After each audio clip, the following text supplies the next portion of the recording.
इस वक्त की हेडलाइंस और अब देखते हैं खबरों को विस्तार से और करते हैं चर्चा की शुरुआत। और सबसे पहले आज की जो खास चर्चा है उसी की शुरुआत करते हैं और वो हमारी चर्चा है कि दिल्ली शराब घोटाले में ईडी की बड़ी कार्रवाई, दिल्ली सहित देश के कई हिस्सों में छापे।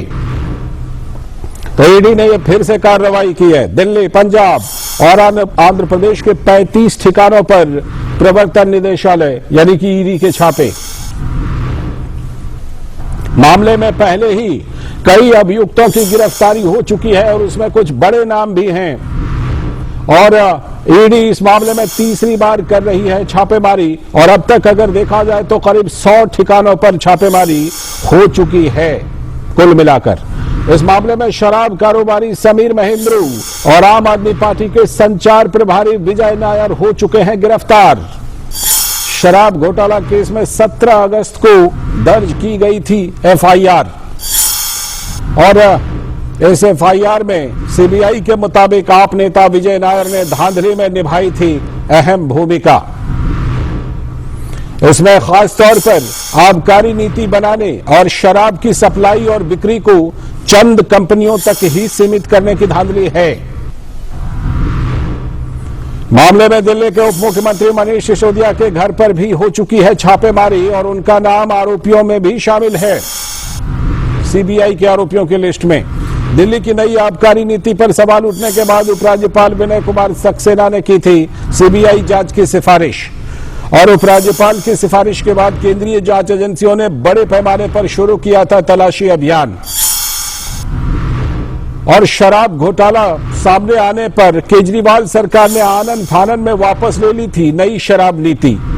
तो ऐसे में सवाल उठ रहा है, तो क्या दिल्ली में नई शराब नीति मामले में हुई थी बड़ी धांधली और अब खुल रही है इसकी परतें? इसी खबर पर हम चर्चा करेंगे। हमारे साथ हमारे मेहमान भी जुड़े, साथ में हमारे साथ मनोज नागपाल जी भी जुड़े हुए हैं जो कि पहले आम आदमी पार्टी में ही हुआ करते थे लेकिन अब आम आदमी पार्टी से वो छोड़ चुके हैं। आपका भी बहुत बहुत स्वागत मनोज जी। साथ पूर्व नेता आम आदमी पार्टी के मनोज नागपाल जी भी हैं जो इस मामले में जिन्होंने बहुत बड़ी भूमिका निभाई है इस चीज को सामने लाने में। मनोज जी ये बताइए कि क्या ये जो बता रहे थे कि दाल काली है, आपको वो दाल दिखने लगी थी क्या, काली दाल, जो कि आप वहां से निकल गए इस चीज से?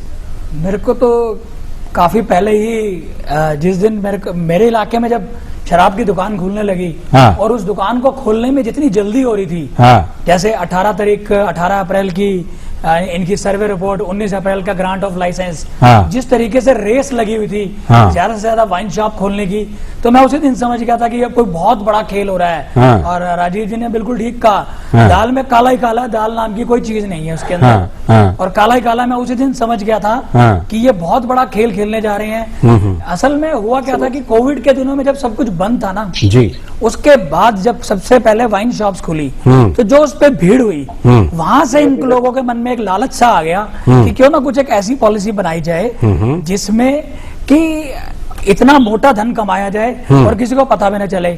उस वक्त से पॉलिसी डिजाइन करने में लगे थे क्योंकि शराब इतनी बिक रही थी दिल्ली में। जी जी। तो इन्होंने एक इस तरह से पॉलिसी तैयार की कि ज्यादा से ज्यादा दुकानें खोलेंगे। अच्छा, इसी क्रम में वो भी चर्चा थी क्या कि ऑनलाइन सप्लाई करवाएंगे, ऑनलाइन सप्लाई कराएंगे, हाँ। शराब बेचेंगे। हाँ। इनका बस चले तो छोटे छोटे बच्चों को दूध के बजाय शराब की बोतल पकड़ा दें। हाँ। हाँ। शराब मतलब शराब शराब शराब, चारों तरफ शराब। हाँ। घर के कोने पे जाओ शराब, मार्केट के नुक्कड़ पे जाओ शराब की दुकान। इस प्रकार से इन्होंने एक पॉलिसी डिजाइन की और पॉलिसी के अंदर केवल उन लोगों को एंट्री दी गई जो इनके चाहते थे।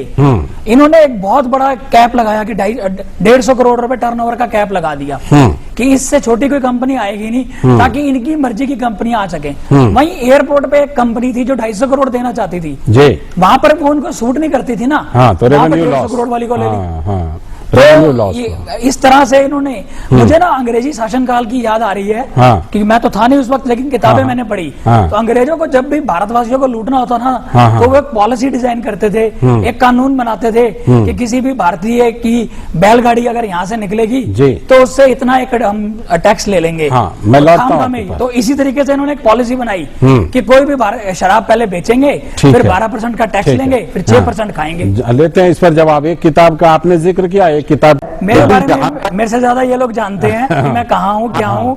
ये माननीय अकाली दल में अवतार सिंह जी का चुनाव लड़ा था, ठीक है, हम लोग व्यक्तिगत ना हो, लेकिन वो व्यक्तिगत मामले हैं। हाँ, ठीक मैं है, दोनों पार्टियों को देख चुका हूँ। ठीक है, सर मैं एक व्यक्तिगत आम आदमी हूँ, मेरे को आम आदमी रहने दो। हाँ। और आम आदमी की जेब काटी है इन लोगों ने, ये मैं स्पष्ट कहना चाहता हूँ। व्यक्तिगत आदमी के लिए बनी है सीबीआई। खुद स्मगलर बन गया ना, खुद स्मगलिंग करने लगा। वही जी इस मामले में अब सर ये शराब की बात ना करके बाकी सब बातें करेंगे। छोटे टिप्पणी मनोज जी इस मामले में अब आपको क्या लगता है आगे क्या होगा? सर आगे उत्तर है नहीं, एक आम आदमी होने के नाते, ना कि आम आदमी पार्टी होने के नाते, आम आदमी होने के नाते मैं तो ये चाहूंगा कि जो भी दोषी है, अगर मैं भी उसमें दोषी हूँ तो तुरंत गिरफ्तारी हो, तुरंत जेल के पीछे जाएं। और ईडी अपना काम कर रही है, ईडी काम CBI कर रही है, अपना अदालत काम कर रही है। और इन लोगों को पहले ही पता चल जाता है यहाँ कुछ नहीं है और वहाँ कुछ नहीं है, जैसे इनकी अपनी सांठगांठ हो। तो ऐसा कुछ नहीं है, सख्त से सख्त कार्रवाई हो, चाहे वो मैं हूँ, चाहे राजीव बब्बर हो, चाहे सेठी साहब हो, जिसने भी गलत काम किया कार्रवाई होनी चाहिए, हो भी रही है और अदालत भी देख रही है। बहुत बहुत शुक्रिया। देखते हैं अब इस मामले में